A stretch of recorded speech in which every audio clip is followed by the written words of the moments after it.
Dans cette partie du cours, nous allons voir l'injection de valeurs littérales comme on avait vu dans le module précédent en utilisant un fichier de configuration XML.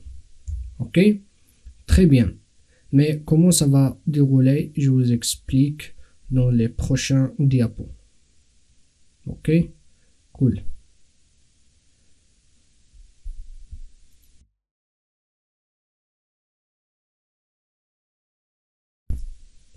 En premier lieu, nous allons ajouter un fichier de propriété dans notre application qui va contenir toutes les propriétés dont on a besoin.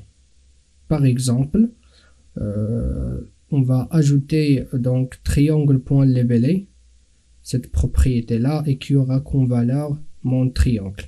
Et comme je l'ai dit auparavant dans le module d'avant, ce fichier il est sous forme de clé égale valeur. Notre clé, par exemple, c'est triangle.labelé ou bien triangle.x qui égale 5 ou bien triangle.y.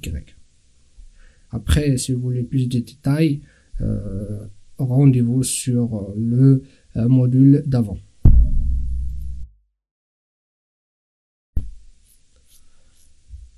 En deuxième lieu, nous allons ajouter la balise property-placeholder dans notre fichier XML.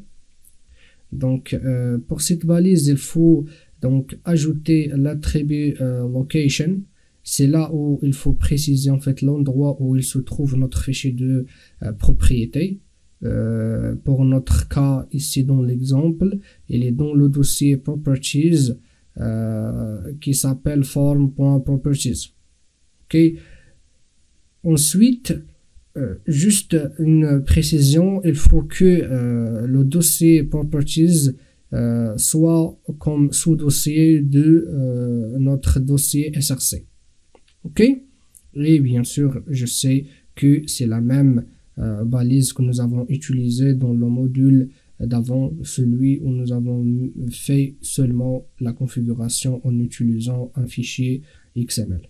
Mais vous inquiétez pas, le moment où nous allons faire ce qu'on appelle Java config, ça veut dire en fait la configuration elle est seulement avec Java sans utiliser le fichier XML. Ça va être une autre configuration concernant l'injection des valeurs en utilisant, ou bien l'injection des valeurs littérales en utilisant un fichier de propriété. Ok, très bien.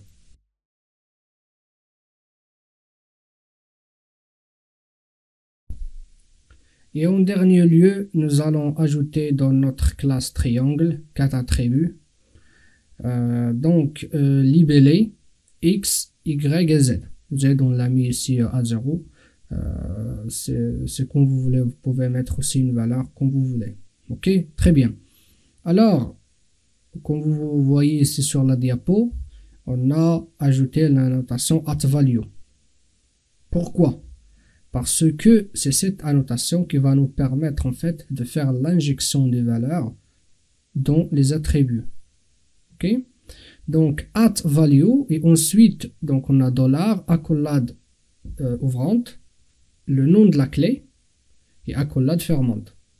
Quand vous voyez ici ce qui est dedans l'annotation @value, c'est comme nous avons fait la configuration à l'aide de fichier XML. Donc on fait dans la balise, on précise value égale et on fait à peu près pareil. Ok, très bien. Donc une fois ça c'est fait, donc aussi pour X et aussi pour Y, donc chacun sa clé. Au moment donc quand Spring il va scanner cette classe, il va voir @value et à l'intérieur de @value nous avons notre clé triangle.libellé. Lui, ce qu'il va faire, il va aller donc chercher dans un fichier de propriété qu'il a déjà chargé en mémoire au moment de démarrage. Il va trouver qu'il y a un fichier de propriété et il y a bien dans ce fichier de propriété une clé qui s'appelle triangle.libellé. Donc, il va prendre la valeur, il va l'injecter dans notre attribut libellé. Et ça va être bien sûr la même logique pour X et pour Y. Ok? J'espère que c'est très clair parce que ça ressemble à peu près à ce que nous avons fait dans le module précédent. Mais vous inquiétez pas si vous avez des doutes, vous allez les enlever quand nous allons faire l'exemple qui sera dans la prochaine vidéo. Alors je vous dis, restez avec moi.